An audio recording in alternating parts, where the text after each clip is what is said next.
ఇప్పుడు పాపం కిషన్ రెడ్డి ఏం మాట్లాడాలనో ఏం చెప్పాలనో తెలియక బాధపడుతున్నాడు. నేను ఆ రోజే చెప్పిన, ఈస్ట్ ఇండియా కంపెనీ మొట్టమొదట సూరత్కు వచ్చింది, సముద్రం పక్కన సంసారం మొదలుపెట్టి దేశాన్ని ఆక్రమించుకున్నది. ఈరోజు అదాని ప్రధాని ఇద్దరు సూరత్ నుంచే బయలుదేరారు ఈ దేశాన్ని తమ కబంధ హస్తాలలో పెట్టుకొని పాలించాలని. ఈరోజు కార్పొరేట్ సెక్టర్ కోసమే ఈ రిజర్వేషన్ అబాలిష్ చేయాలనుకుంటున్నారు. నేను సూటిగా కిషన్ రెడ్డి గారిని అడుగుతున్నా, కేంద్ర ప్రభుత్వంలో 30 లక్షల ఉద్యోగాలు ఖాళీలు ఉన్నాయి, ఈ 10 సంవత్సరాలు భర్తీ చేయలేదు. ఒకవేళ ఈ 30 లక్షల కేంద్ర ప్రభుత్వ ఖాళీలను భర్తీ చేసినుంటే ఇందులో 15 లక్షలు మొత్తం ఆస్తులను సృష్టించి అందులో రిజర్వేషన్లు అమలు చేసి ఉద్యోగ నియామకాలు కాంగ్రెస్ పార్టీ చేపట్టింది. ఇవాళ వాటన్నిటిని అమ్మడం ద్వారా ఈ దేశంలో ఉండే ఎస్సీ ఎస్టీ ఓబీసీలకే ఎక్కువ నష్టము. అవన్నీ కార్పొరేట్ కంపెనీల చేతులకు వెళ్ళిపోయిన తర్వాత వాళ్ళు ఫస్ట్ కార్పొరేట్ కంపెనీకి ఒక సంస్థ పోయిందంటే ఫస్ట్ రిజర్వేషన్లను తీసేస్తారు.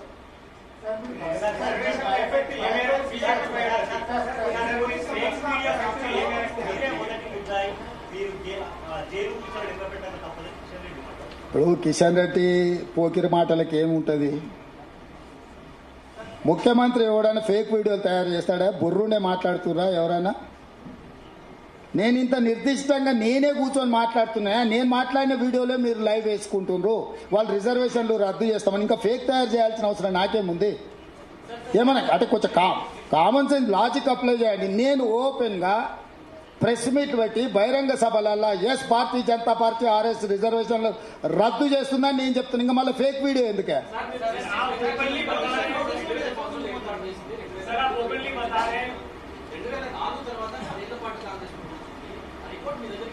అందుకేనే మేము వచ్చినాం కాబట్టి అది అమలు జరగలేదు, ఆపిపెట్టినాము. మేము వచ్చినాం కాబట్టి రిజర్వేషన్లు రద్దు కాలేదు. 2004లో నిజంగానే బీజేపీ గవర్నమెంట్ మళ్ళీ వచ్చినుంటే ఇవన్నీ వ్యవహారాలు చేసేటోళ్ళు. ఈయన వచ్చిన తర్వాత చాలా విషయాలు చేసిండు. ఇప్పుడు అందుకే ఎప్పుడు కూడా బీజేపీ కానీ జనతా పార్టీ కానీ ఎందుకు చేయలేదంటే వాళ్ళకి ఏ రోజు కూడా అబ్సల్యూట్ మెజారిటీ లేదు. కూటంల కుంపటిలో వాళ్ళకి చేయడానికి అవకాశం రాలే. ఈరోజు 400 సీట్లు వస్తే చేసేద్దామని 8 రాష్ట్రాలలో రాష్ట్ర ప్రభుత్వాలను కూల్చేసి వాళ్ళ ప్రభుత్వాలను ఏర్పాటు చేసుకున్నారు. సో ఈరోజు వాళ్ళు క్రిస్టల్ క్లియర్గా సింగిల్ పాయింట్ ఎజెండాగా ముందుకెళ్తున్నారు. రాజ్యాంగాన్ని సవరించాలి, రిజర్వేషన్లను రద్దు చేయాలి, ఇది ఒక్కటే ఎజెండా.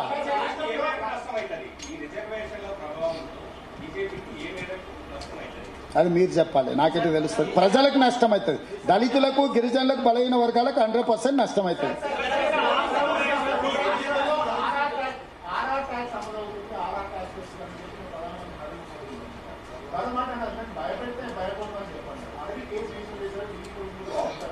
పంపిరు వచ్చి ఇక్కడనే ఉండరు.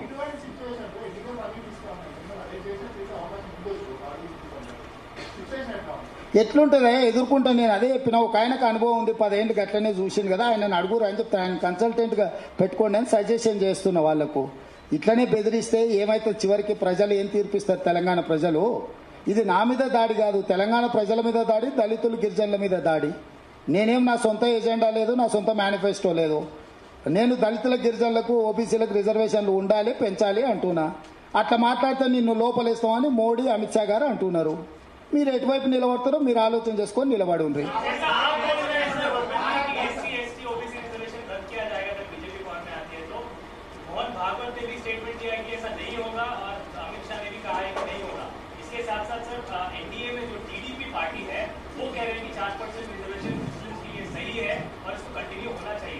और एक चीज सर, ये रिलीजन के हिसाब से रिजर्वेशन नहीं दिया गया, ये आप बोल रहे हैं सर, लेकिन भारतीय जनता पार्टी बोल रही है कि ये रिलीजन के हिसाब से दिया गया है। वो झूठ बोलने में यूनिवर्सिटी लगा है। वो यूनिवर्सिटी में जो विद्यार्थी पास होकर डॉक्टरेट लेकर निकलते, उसमें वाइस चांसलर है नरेंद्र मोदी जी, रजिस्ट्रार है अमित शाह भाई, और बाकी के लोग लेक्चरर्स है, कुछ स्टूडेंट्स है। ये व्हाट्सएप यूनिवर्सिटी देखना बंद कर दो, क्योंकि अपने सामने नरेंद्र मोदी जी सीधा सीधा कह दिया कि, और अमित भाई ने चवल्ला में कह दिया कि मुस्लिम रिजर्वेशन हम हटा देंगे, कर्नाटक में बोल दिए। आप बोल रहे चंद्रबाबू नायडू जी हम लागू करने वाले 4% मुस्लिम रिजर्वेशन।